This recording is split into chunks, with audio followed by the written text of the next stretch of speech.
This is the Cycling Over 60 podcast, Season 2, Episode 58, Outdoors for All, and I'm your host, Tom Butler.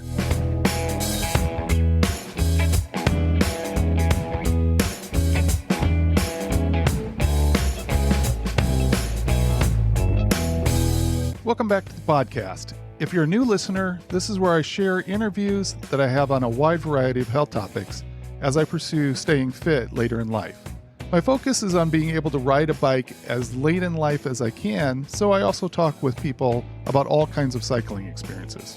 Before I get to this week's conversation, here's an update on my journey. On August 3rd of 2023, I did an interview with Nick Deshay.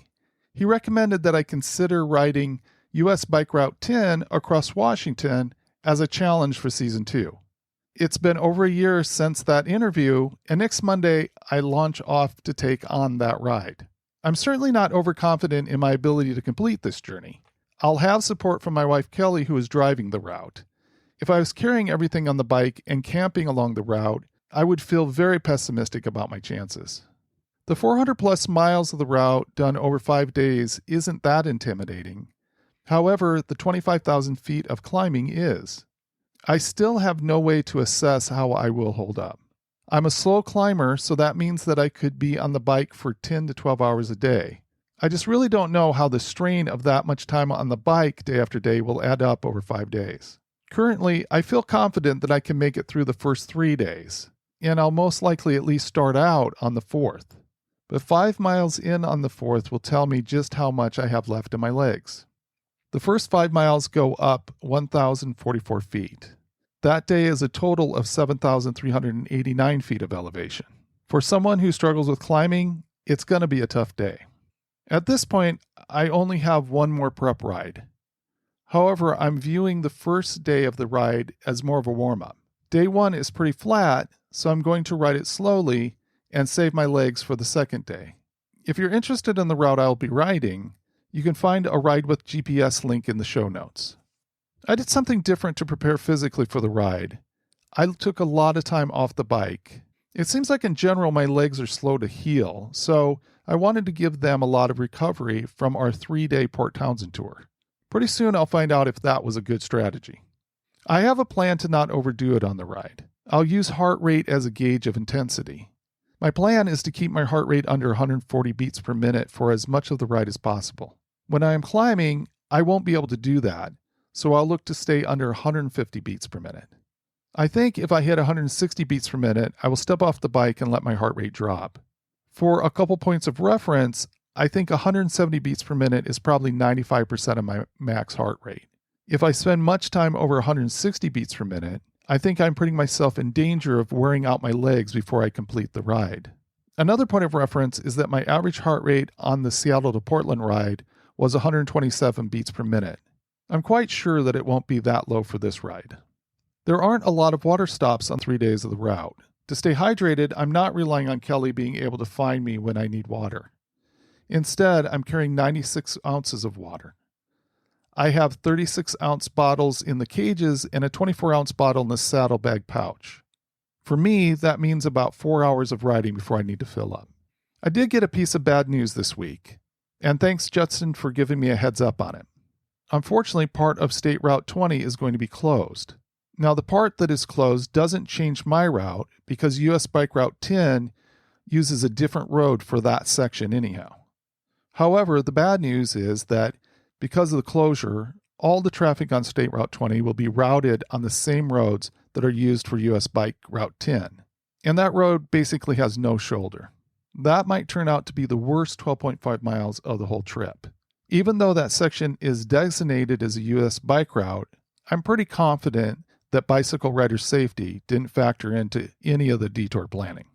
For anyone interested, I will do updates on Instagram. My plan is to do 3 updates a day. However, I know there will be some areas that I have no cell service, so midday updates might get uploaded to Instagram at the end of the day.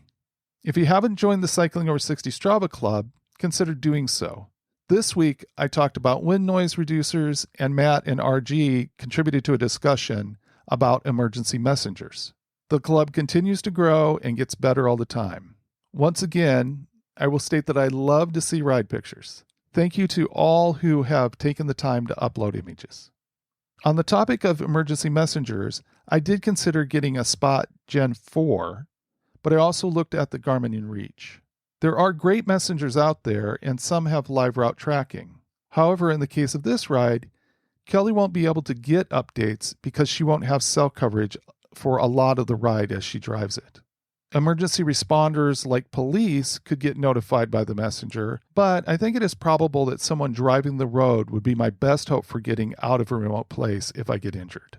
I do think I will get a messenger at some point in the future, however. That's the update for now, but please send up some positive thoughts for me on Monday morning as I launch on this adventure.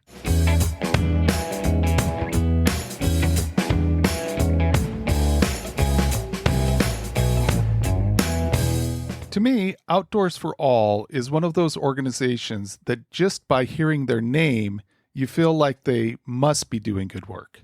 One of the things that I'm most thankful about is that I don't have any physical obstacles to jumping on a bike and riding.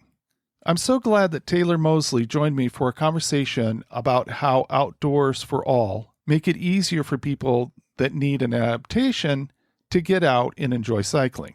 Here's our conversation. I am joined today by Taylor Moseley with Outdoors for All. Thanks for coming on, Taylor. Hi, Tom. Thanks for having me. The bike is a special device, in my opinion, and I like hearing about ways the bike can be used to impact the lives of people. I see Outdoors for All as an organization impacting a lot of lives, including with bike programs. And I'm glad to have an opportunity to shine a light on the work that Outdoors for All is doing in the community. Yeah, I definitely agree with you. I think, bikes are a big part of my life, and I think just being outside in general is really helpful for a lot of people. So, yeah, glad to talk about it. Introduce people to Outdoors for All. So, Outdoors for All is a nonprofit, and we're dedicated to enriching the lives of children and adults with disabilities through outdoor recreation. So, what I'd usually tell folks is if there's a sport that you can buy equipment from REI, we adapt it for all kinds of people to use. So, we have all kinds of specialized equipment for different physical disabilities. We also provide a lot of behavioral support for different, like, cognitive and developmental disabilities, like folks with autism and things like that. And we also just serve a lot of folks that are aging and aren't comfortable participating in the kind of standard ways that most people are used to. But our sports include skiing, rock climbing, kayaking, cycling. We run day camps in the summertime. Yeah, like I said, all those sports that you go shop for at REI. How long has Outdoors for All been around? So we started in 1979. We're about to celebrate our 45th anniversary. And we originally just started as Ski for All was the first name of the organization. So we just did skiing with a few people up at Snoqualmie Pass, and then kind of went along that track for the first 15, 20 years. And then in the 90s, we started adding the other sports. So we started doing adaptive cycling and then rock climbing and kayaking. And then we had our name change in the 2000s to Outdoors for All. And now, yeah, we run programs year round. And you're in the Seattle area. Is that it? Or do you guys do programs kind of all over? Yeah, so our office is based in Seattle. We're actually about to have a new main office in Bellevue, but a lot of our operations are in Seattle. But we take our programs all over the state of Washington. We have a few trucks and trailers full of bikes and different equipment that we take as far as Spokane, down to Vancouver, up to Bellingham and Blaine area. So, in pretty much every direction, we're putting on programs. And then we run our ski programs mostly at Stevens Pass in Snoqualmie Pass, but we'll sometimes go do some one-off events in, like at Mount Baker or maybe out in Wenatchee at Mission Ridge or something. But yeah, we serve the whole state of Washington. Being around that long, there's been an opportunity to really see what getting people outdoors and getting them active, the impact it has. On the website, you talk about transforming lives through outdoor recreation. What is meant by transforming lives? That's a good question. I think it's kind of hard to define, like we talk about reporting metrics because we get a lot of grants and stuff. And like, how do we know that we're transforming lives? And I think, the short answer is that it's just hard to kind of define that. But I think anybody who has experienced joy in the outdoors, who has done things with their family, even if not in that like specific environment, just riding bikes together as a family for the first time, or, being able to include your kids in a day camp situation that's safe and inclusive of their needs. I think it doesn't have to be anything huge. It's mostly just providing opportunities for these folks to participate in what a lot of us consider just regular day to day, like biking is a part of my everyday life. And that's not the case for a lot of people. So, and I think, it's mostly evident in our pictures where we take a lot of pictures in our programs and we see the smiles and we give out lots of high fives and there's just lots of camaraderie, and it's all of those there's a lot more than just the sport aspect of how we're transforming lives. I'm thinking there must be an element of achievement that you see, that people doing something, maybe they even thought it hard to imagine how they would do it, and then being able to do that activity and achieving something.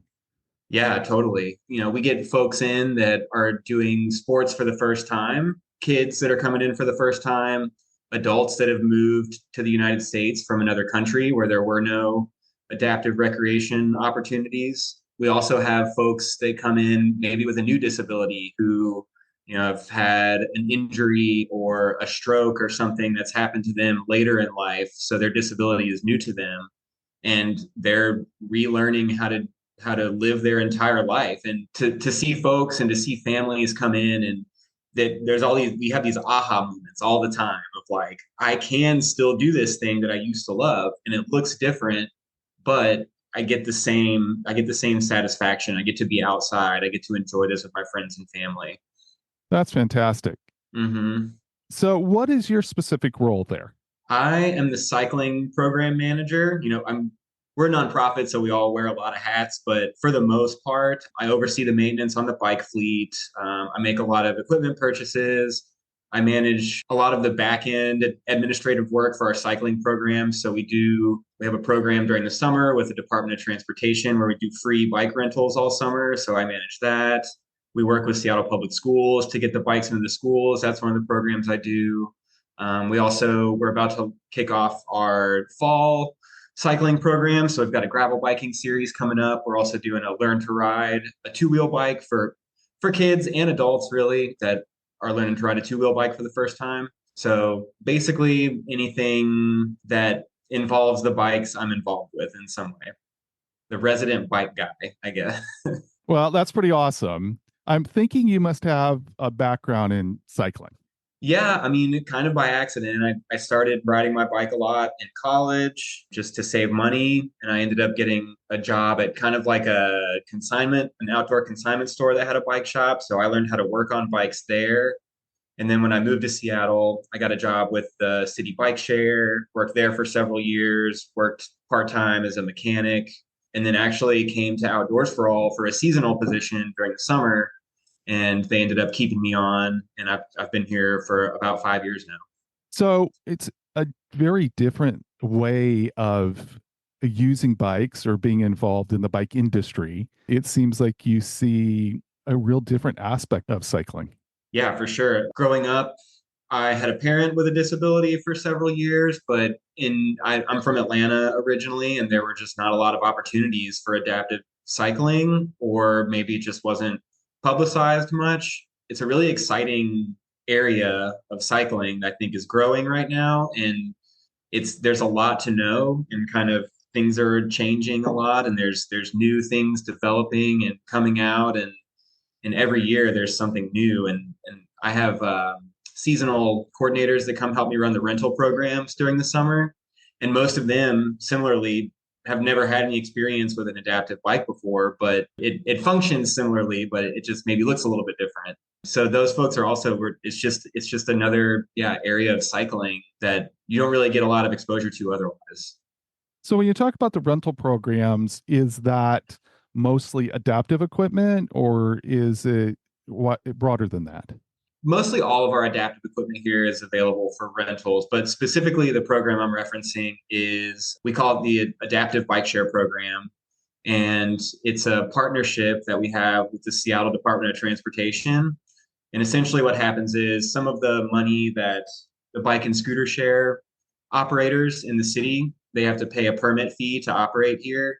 Some of that money comes to us essentially in the form of a grant to provide adaptive bikes for people with disabilities to come and they can ride 7 days a week from 10 a.m. to 6 p.m. So they're kind of this, it's a lot of the city's efforts in trying to make a more inclusive bike share program where, those bikes and scooters are on demand. You can get one any time of the day in most places in Seattle, but those don't work for everybody. So that's where we come in and can provide, we have all kinds of different trikes, hand cycles, tandems, so we can get all those folks involved if they wouldn't be able to otherwise. There's a program out there that, and a lot of times they'll go to assisted living centers and they'll have a cycling rickshaw Mm-hmm. that they'll use. Do you guys do anything like that? Similar, and it's not, not just for like retirement homes or assisted living places, but like I mentioned earlier, we have these trailers. We have several trailers that are just full of, a pretty wide range of adaptive bikes. And we take those to all kinds of groups. So I think we work with about 100 partners within the state of Washington, mostly in Western Washington. We do go out east several times a year as well. But yeah, we bring out bikes to do demos for folks, just for the day for them to ride. And they can be like local parent groups that are reaching out to put together a day for like a group of kids. It might be a school. We work with like some bigger organizations like Lighthouse for the Blind, or yeah, just these local like transition homes where, like high school age kids are kind of becoming adults. So they're living in like kind of a group housing situation. So like we'll bring bikes to them for the day just to ride and have a good time. Nice. Are there group categories that you work with? And do you do like different activities for different groups? I'm thinking of one group, uh, like two group categories you already talked about, and it's elderly riders and also younger riders. Not necessarily. I think one thing that, our leadership team has been doing for a long time is they try to foster this idea of like inclusivity. So a lot of our programs are just open to people of all ages and all abilities, whether that's physical disabilities or developmental and cognitive disabilities. Our programs are typically not specific. We are kind of thinking about the idea of offering some more specific programs, to mostly for the peer group kind of support. So not everybody wants to be on a ski lesson where there's also kids around, or maybe vice versa. So we are like moving maybe a little bit more towards doing that, but we've definitely, historically have been more in like the realm of inclusivity.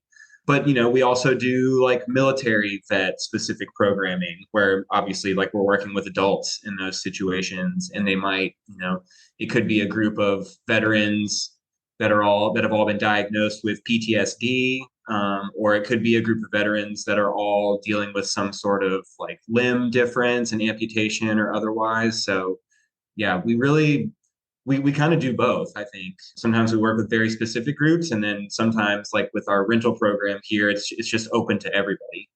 I'm guessing that there's kind of a team of professionals that they're involved. There's maybe you and others that really understand the equipment and the bikes, but it sounds like there might be others that have different skill set that they bring to facilitate a great ride experience.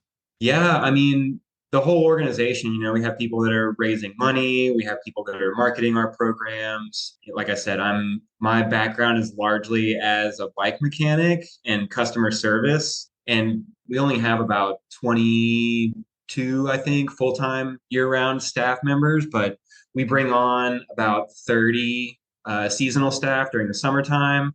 And then throughout the year, we work with about 800 volunteers to help us deliver our programs. So a lot of our programming is kind of led by the staff here. We do the trainings, we kind of provide support when needed. But our day to day lessons, like our ski lessons, our bike lessons, where folks are working one on one with somebody, those are largely led by our volunteers. And some of our volunteers have been with us since the very beginning, which is always so amazing to me. Yeah, and again, I think that points to kind of the impact that they're seeing, right? Because I'm sure that they're coming back because of the experiences that they have and how much people are enjoying and how much people are kind of expanding their horizons maybe or having the aha moments, of wow, that was a great experience. Yeah, for sure. It's kind of hard to have a bad day around here, I think, when you're out delivering these programs and not in any way to like nobody here is really in it for themselves. I think, just to make ourselves feel good. Like we all really truly want, the staff and the volunteers, we just want folks to be able to get out and enjoy these things that we love to do so much. And there's so many barriers for folks to come out and enjoy this stuff, like, like I mentioned earlier, that we kind of take for granted in our day-to-day lives. Can you elaborate a little bit more on how you ensure that participants with various disabilities can engage in outdoor activities and I'm thinking particularly with bikes. A huge part of what we do is we provide equipment. That's, a lot of people with physical disabilities, like they need specialized equipment in their day-to-day lives. If you're thinking like wheelchairs and other mobility devices like walkers, crutches, prosthetics, any of that kind of stuff. It's the same thing for biking. So, we have a fleet of about 250 bikes. We have all kinds of different adaptations for different disabilities. I always hit on it's very similar to when you or I might go in for like a bike fitting at a shop when you're getting a new bike or something and they're looking at all the touch points on the bike. So can you use the brakes and the handlebars? Can you safely use the brakes and stop the bike? Will your feet stay on the pedals? Can you use your feet to pedal, or do you need a bike where you use your hands to pedal? For some of our participants, it's just not always safe for them to control a bike independently. So do we want to put somebody on a tandem bike? And we have a few different options for that too. So largely, I think a huge part of what I do is making sure that our adaptive equipment is up to date. And a lot of times that comes down to like various straps. We might move all the like hand controls for a bike to the left side or the right side if somebody has some weakness or a limb difference. Yeah, it largely just comes down to equipment, I think. And then as far as, some of our other, if we have kids or adults with like different behavioral challenges or learning disabilities or anything like that, like we all kind of have experience working in those situations and use like some de-escalation techniques and just try to make our spaces as safe as possible for those folks too. Trying to imagine what it's like. Do you pretty much know who's coming on a ride, or do people kind of show up and then you have to problem solve as they come? How does that work? Yeah, it's a bit of both. Like, again, we work with these groups where sometimes it's all limb difference. It's all people that have an amputation of some sort. But a lot of times it's just an open program like the rentals we do here from our office. Anybody could show up at any time. I put flyers and stuff up all over the city to get people out to do this. And so we kind of have just like a stock of parts and different adaptations for the bikes and lots of different bikes available, and people can kind of find their favorite one and then hopefully come back and keep using the same thing. Where do you see it going as far as having the equipment to accommodate different people? Do you think there's a lot of innovation that's going to happen to continue to expand that, or do you think it's pretty much there? I'm sure with materials development and it's gonna keep getting better. Like any other bike related thing, things are getting lighter weight, they're getting faster. Hopefully they're getting more inexpensive. That's a huge part of, a lot of the stuff that we use here. You can go to the store and buy a hybrid commuter bike for $500 and you can ride it for a long time. But, an entry level recumbent trike is going to run you about $2,000. So, my hopes for the long term are that there's more mass production of some of these types of bikes to bring the cost down, to make it more fiscally accessible for people to enjoy and have their own equipment. But yeah, I think it's always getting better. There's a lot of innovation, and I think really within the past like 10 years, it's gotten safer and more standardized. For a long time, we've had a lot of bikes in our fleet that were people made in their garages. Somebody saw a need. One example is that we had these bikes in our fleet for a long time called JTBs. It stands for Just Two Bikes. And this guy in Minnesota had just he was buying these Kestrel recumbent two-wheeled bikes and building parts and welding on brackets to connect two of them side by side so that people could ride a tandem without having to worry about balance, and also to be able to like talk to the person next to you and see what they're doing and see if they're having any problems while they're on the bike. So, and we had a bunch of those for a long time, and now there's kind of a more widely produced version of that comes from a pretty major bike wholesaler here in the States, but it's just not super well known. So I think, another part of the innovation is just getting the word out that this stuff exists and that cities and nonprofits are making this happen for people. And from your perspective, do you see that happening on a national level? Is there more awareness of the need for that equipment and the benefit and the impact and all that? Yeah, for sure. I think during the pandemic, I think everybody realized how important being access to public spaces and being outside is. But we get calls pretty regularly and emails from different cities that are looking to do some sort of adaptive bike share program. And they want to know how we did it. Where does the funding come from? What kind of bikes do you use? And there are some big cities that have been doing this, before us, really. We started our cycling center 11 years ago. And our previous executive director based the idea for that off of what he saw down in the San Francisco Bay Area. There was a program down there doing something similar. So he, kind of copied that and brought it here.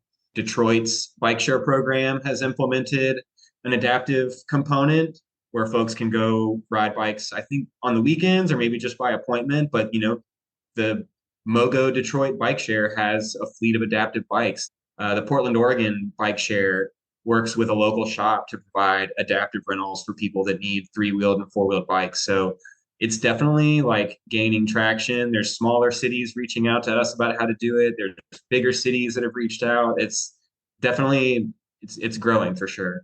I really appreciate protected bike lanes, but I'm thinking for the work you guys are doing, then that element of being separated from traffic is even a bigger thing.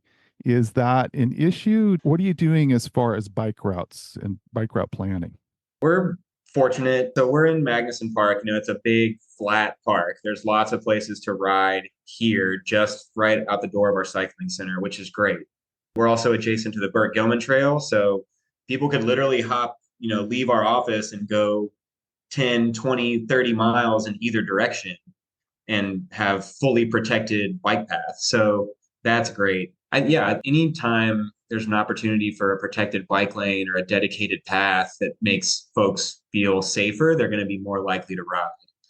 And particularly for, a lot of our recumbent trikes and hand cycles, they're a lot lower to the ground and just not as visible. So that's an even, the visibility part of being on the street with cars kind of plays an even bigger role. I think a lot of times when you see a recumbent trike on the trail or on the roads where they have a big flag on the back, I see this woman almost every day on the Burt Gilman Trail that has like a twirly flag thing on her bike and like 3 or 4 flags and streamers and stuff because they're just not as visible. So yeah, definitely having that protected infrastructure. And then, for some of the kids that come in, I think the parents really appreciate that we're in a park where there's not a lot of traffic. There's not a lot of more experienced cyclists kind of zooming by when their kids are just trying to, get a little bit of exercise in down by the water or something. So yeah, being in this park in particular is a huge plus for us. I think that's the same location as Cascade Bicycle Club. Do Yeah. you guys collaborate at all with Cascade? Do you have a relationship with them? Yeah, so I mentioned one of my hats here is I manage the Let's Go program or the adaptive component of the Let's Go program, which is basically Seattle Public Schools has a PE class curriculum for bike and pedestrian safety that Cascade runs for third through eighth grade students. and we provide the adaptive bikes for that program. So we don't visit every elementary school, but we visit with our adaptive bikes. We go to about 35 of the elementary schools in Seattle and several of the middle schools to bring in adaptive bikes, and that's all with Cascade. It aligns with the Cascade curriculum that they have put together. We did a little bit of kind of consulting with the curriculum to make sure it's adapted for kids that need like a slower pace or a different learning area or something like that. So yeah, we know Cascade. We're good friends with them. Now, the Let's Go program is a statewide program, and I think that's actually a Washington State Department of Transportation program. Is that correct? Man, it's changed a lot. So the Let's Go program that I've been speaking about is just Seattle Public Schools, the Seattle Department of Transportation, but there is part of the recent transportation levy. I can't remember, it's the Washington Traffic Safety Commission or which, I don't know. There's a huge grant, and Cascade is they're essentially a grant manager for the statewide expansion of the Let's Go program. So yeah, eventually every third through fifth grade student in the state of Washington will have the opportunity to go through this bike and pedestrian safety curriculum. I just think that's fantastic that, there's the awareness and the desire, and the expertise to make sure that resources are provided for students that need, to have the experience adapted for, for their physical abilities. That's wonderful. Totally. Yeah. And like I had a really good, they just started this statewide expansion this past year, and we were kind of consulting with them a little bit. And I actually went out to OMAC, which is like, north central Washington, kind of out in the middle of nowhere. And they had just done a fantastic job of using some of their grant money to purchase additional adaptive trikes for kids at their school. And this, all the communication that happened between the PE teacher and the physical therapist for the district and the special ed department and the families, like it was just this really amazing story that I was not really expecting from, such a rural area, but it was really great. You mentioned a post trauma program for veterans.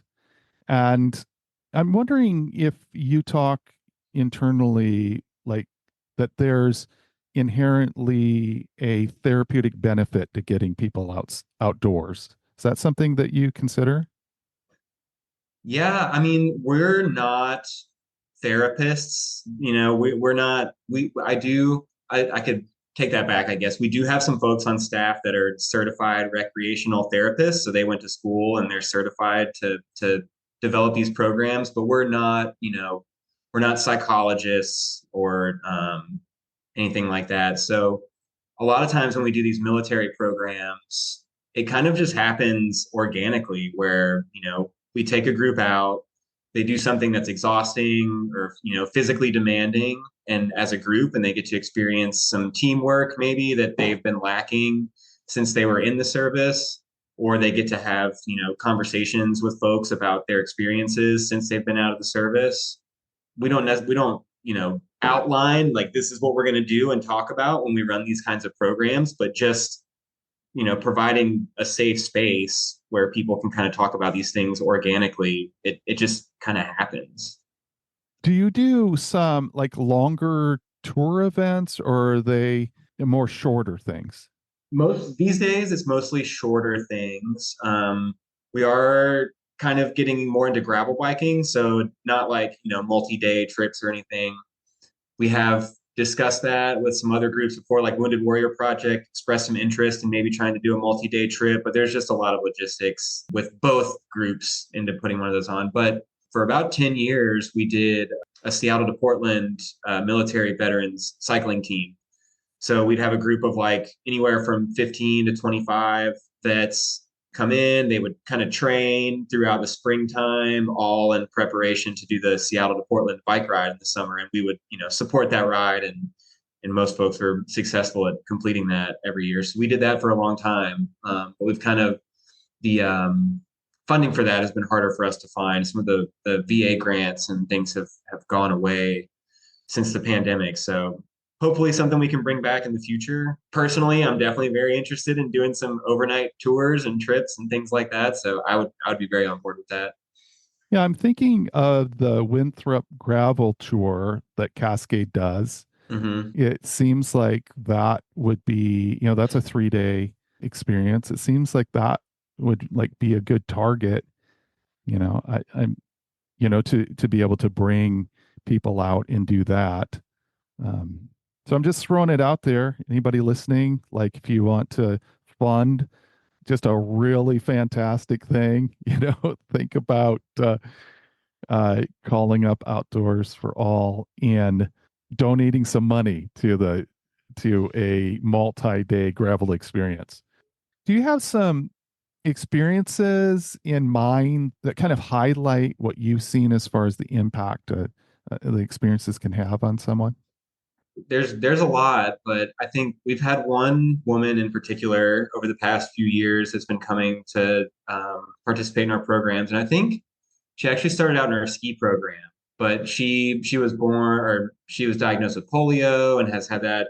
She's an immigrant and has come from outside the country and didn't really have an outlet for sport or anything. And then she found us and started coming into the cycling center after she did a season of skiing with us. Started coming into the cycling center. She came in like once or twice a week, could ride a half a mile to a mile kind of here around the park before she got tired. And she's been coming to ride with us for about 3 years now.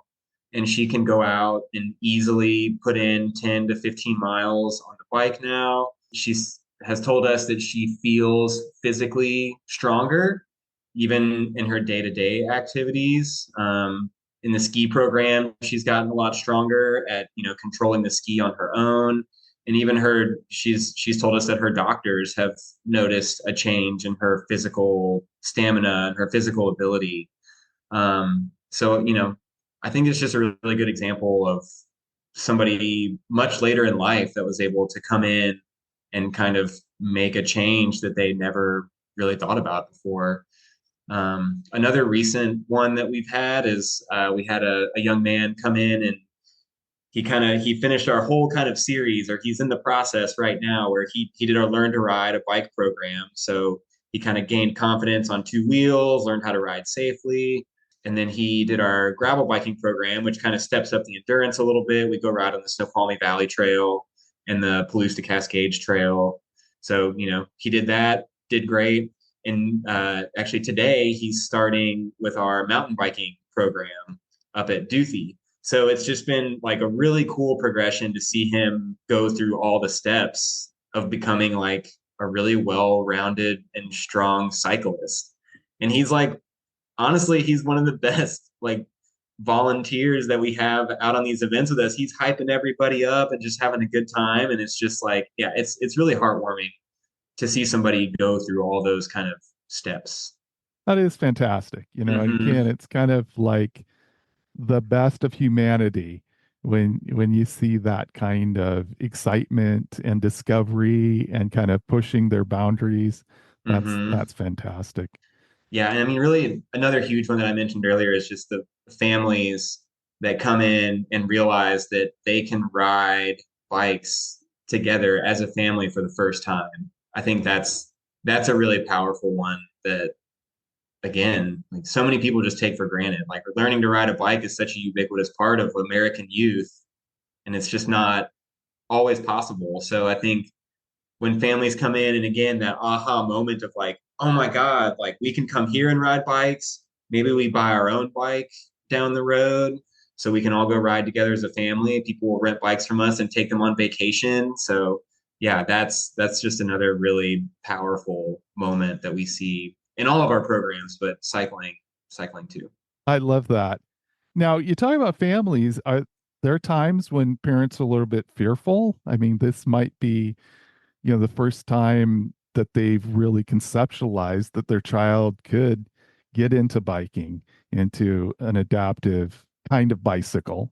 Hmm. Is there sometimes fear involved with that?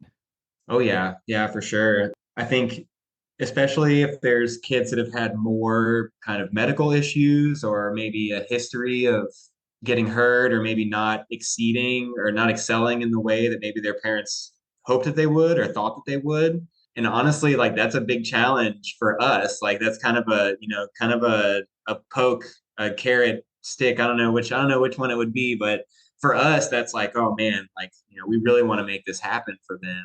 But yeah, there's definitely families that come in. I've heard parents straight up say like, my kid can't do that, or like they can't ride this bike or that bike, and we'll we'll make it happen as long as obviously we're going to make sure that they're safe, and we might be right there with them, helping them pedal for the first time or use the brakes or whatever it takes. But all those little bits to promote independence for those kids is just huge. And then when I go into the schools and there's all these kids know each other, they're all in class together, and then all of a sudden the one of the kids that's maybe using a wheelchair or crutches in class, they're out there like riding the coolest bike that's in the classroom because it's this, recumbent trike that nobody's ever seen before, just doing laps around everybody else and participating, and their friends are cheering them on. And like, it's just it's a really great, yeah, it's just another really great thing for those kids to come out of their shell and feel like they can do something kind of independently on their own. I love that. And I also wonder about people who, if you've ridden a bike a certain way, um, and you're very familiar with the bike, and then because of an accident or whatever, and then you're getting on a different kind of bike, it seems like there could also be some anxiousness there as well. Is that the case? Yeah, definitely. We have folks that have come in that were avid cyclists, and then got in an accident and sustained like a brain injury or maybe even a spinal cord injury, and are, yeah, now using something totally different. And sometimes people can be kind of frustrated and, with the setbacks that they've had, and to come in and they come in to ride a bike with us, and we're trying to get them fitted. We're like, okay, we'll need you to get out of the seat again, or we need you to get back in the seat. We're going to swap out these pedals, or we're going to make this change to the controls on the bike. Like, yeah, not only are people apprehensive, about looking different and being on a different bike and maybe getting back out and riding independently for the first time, but yeah, also like just trying to do the same thing and maybe being afraid of not succeeding or like not being successful in it. And I think taking that first step is really hard for a lot of people. So it's a huge growth moment even for people just to come in and say, I want to keep doing this. This is something I used to love to do, and I want to figure out how to keep doing it. So, Yeah, mhm. for sure. Activity is so vital for health. Over time, more and more and more, there's been more attention on being active, staying active. And so you guys provide, a very valuable thing in that respect where you're enabling people to stay active. Do you have relationships with healthcare organizations where they understand the value of keeping people active? Yeah, absolutely. We're really close to Seattle Children's Hospital here, and they'll send kids that are, have just gotten out of surgery or recovering from, some kind of cancer treatment or whatever it might be.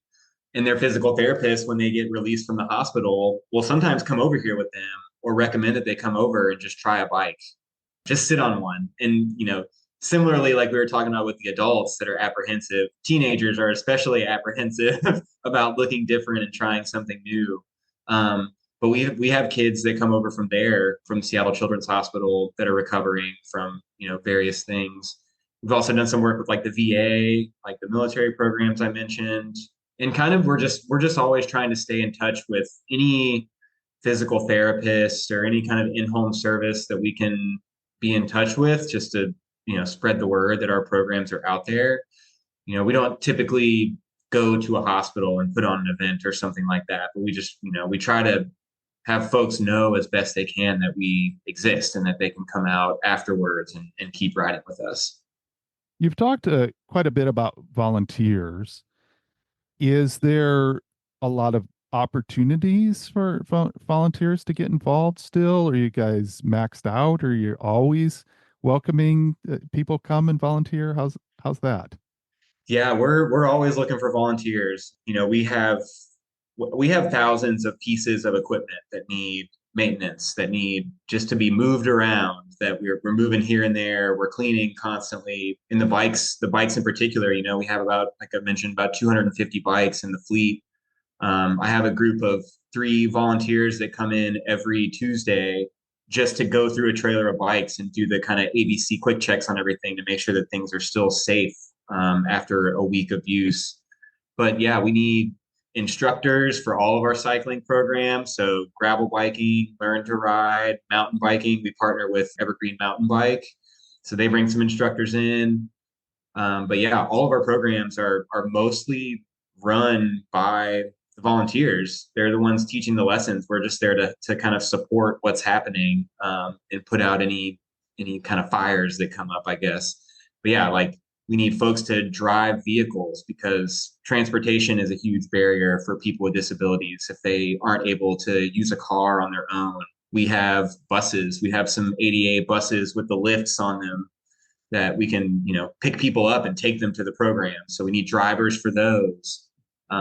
Yeah, ski instructors, rock climbing instructors, drivers, equipment maintenance, you name it, man. We need we need all the help we can get, basically. And again, I think that volunteering for Outdoors for All is an opportunity to see people experience something really magical. And so I think it's a wonderful way to, whether you're behind the scenes and you're doing maintenance or driving or instructing, whatever, being a part of something that's really making a magical difference for people. I think that's amazing. Yeah, it absolutely. We couldn't do any of it without the volunteers that we have, and like you alluded to earlier, the folks that have been around here for 20 or 30 years, there's a reason that they keep coming back. It's they build a great community with the other volunteers, and it's a worthwhile investment of time. Do you think it's possible for a cycling club someplace, if they're hearing this interview and they're like, this is really cool, we're nowhere close to Seattle, but in our community, could we do something? Would there be a possibility for a bicycle club to do something, or is the infrastructure needed so big that it's pretty hard to do something small? No, I think you can definitely, a couple adaptive bikes and you can run a small program. It doesn't have to be huge. We have basically I usually say we have like 4 different kinds of bikes in our fleet. So we have like recumbent trikes, which a lot of people have probably seen before, pretty much standard bike workings, just, in a reclined position. So we have a bunch of different kinds of those, but you can get by with like one recumbent trike or 2 maybe. We have therapy trikes, which they're all the kind of hallmark of a therapy trike is that they're fixed gear. So when the pedals are moving, the feet are moving. So for folks that have trouble with coordination to make the pedals turn, this can provide some kind of like passive therapy and some input into their muscles so they can gain strength. And also they just have a lot of support, usually for the trunk or for your core to help hold you up on the bike. And they're very basic, usually just a single speed, fixed gear, one brake. So that's the second kind of trike that we have. The third kind would be a tandem, which can come in any form pretty much. I mentioned we call them social tandems or the side-by-side 4-wheeled tandems. We love those because you can have a good time with the person you're riding with. A standard 2-wheeled inline tandem can also be great for somebody with a visual impairment, or again, somebody who wants to pedal but maybe doesn't have the kind of like awareness to use the brakes and like shift the gears and things like that in a safe way. And then we have tandems that are basically just like a wheelchair on the front. So we can put almost anybody on one of those bikes and then have somebody in the back kind of riding with them. And then the fourth kind of bike that we have in our fleet is a hand cycle. So there's recumbent hand cycles, there's upright hand cycles. An upright hand cycle is going to reach a pretty wide range of people. So I think, with like 3 or 4 bikes, any bike club could start like a pretty solid adaptive bike rental program. especially if you had a few recumbent trikes, that's something that you could really like, Cascade, for instance, could easily introduce, recumbent options for some of their riders because those bikes use the same parts and pieces as most standard two-wheel bikes do. So yeah, it doesn't take a huge, the bikes are expensive, but you don't have to have, you don't have to have 250 to make it happen. What are the funding sources that make Outdoors for All happen?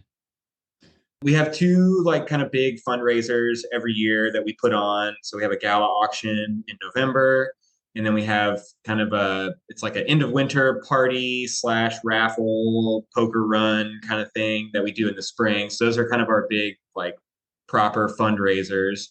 And then we have folks on staff that are just writing grants full time. So we're always kind of trying to forecast the money that we're going to need for the following year based on what grants are available and what the cycles look like for those grants. But, sometimes we receive grants for up to $500,000 to put on specific programming, or that money might also just be earmarked for financial aid where we charge a fee, a registration fee for our programs, but then sometimes we have our own financial aid available. So folks only have to pay about 10% of that cost.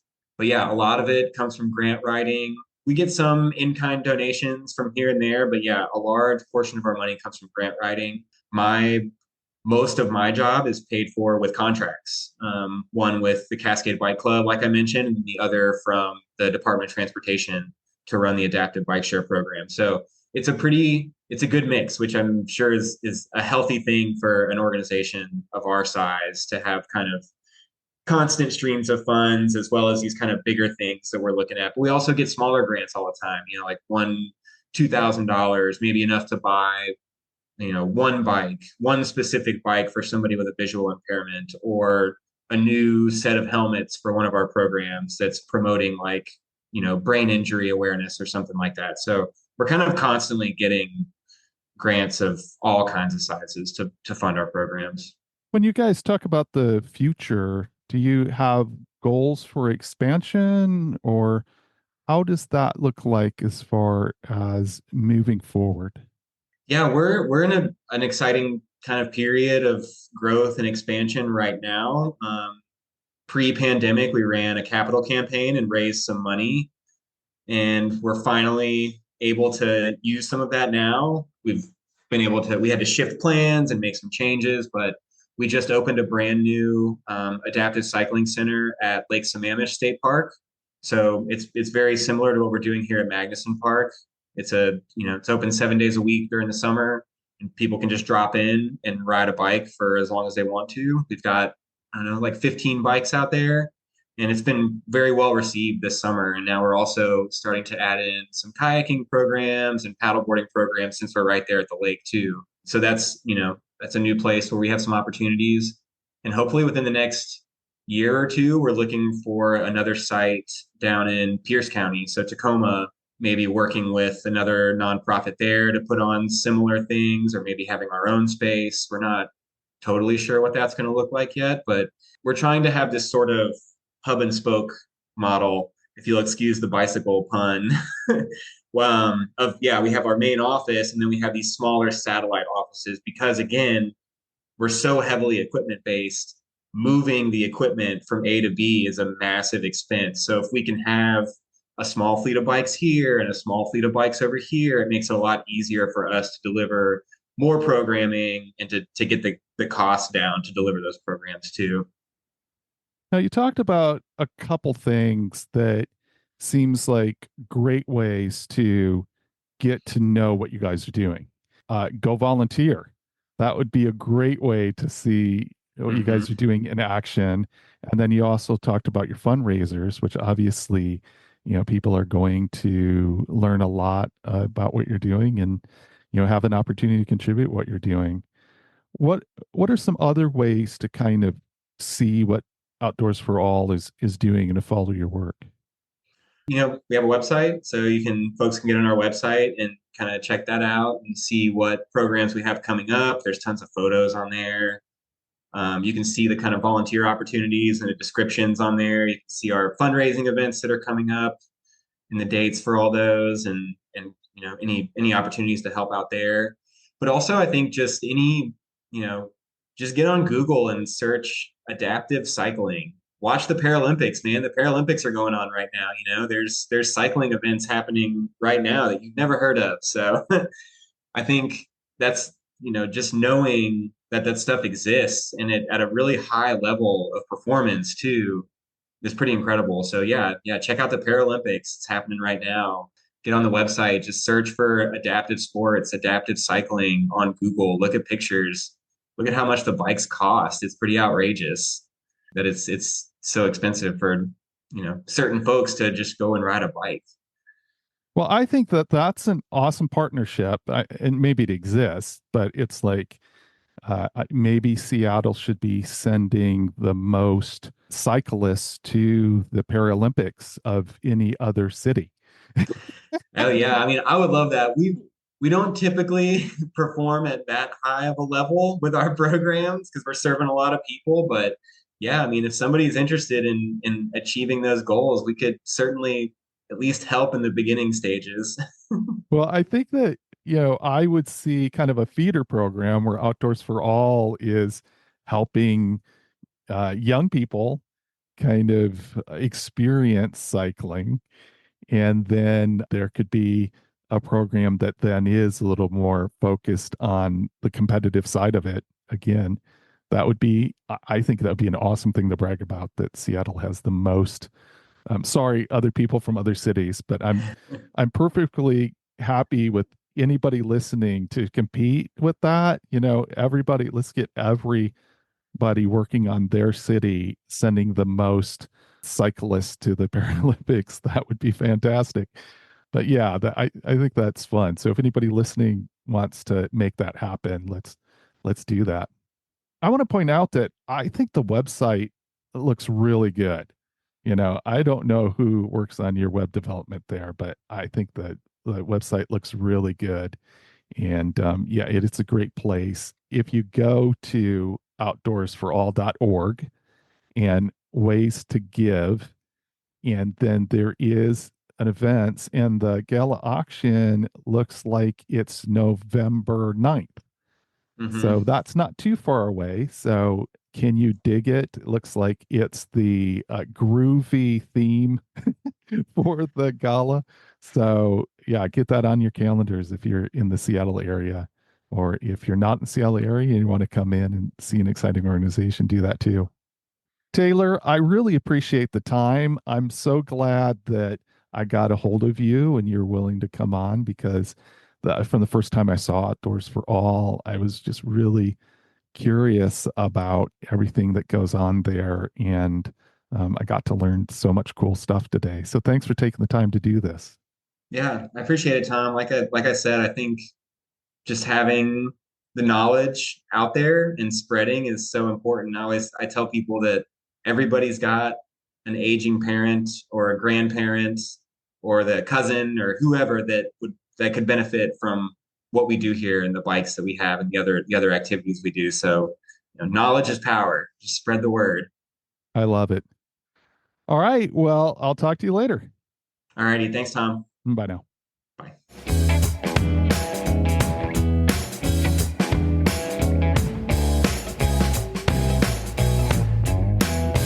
I'm really touched by imagining the look on someone's face when they realize that they can get fitted to a bike that is adapted to their needs.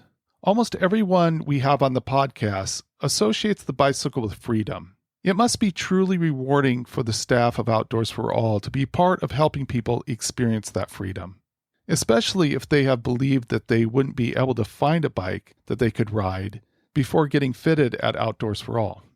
I have in-laws who are interested in my cycling adventures, but I'm sure they believe that their time on a bike is over. I really think I need to visit Outdoors for All and get them on side-by-side tandem bikes. I think that would be incredibly fun. Next week's podcast will be a bit different. Because I'm on the road all week, I won't have a chance to interview someone. I will make recordings each day of my ride, and on Friday, I'll upload all the recordings. I won't be putting much time into the production, so the podcast will be a little rough. I will also try to share some videos when I upload the rides each day to Strava. I hope, like me, you are doing some rides that are a real challenge. I think we all should be looking to push against what people expect of us as we get older. And remember, age is just a gear change.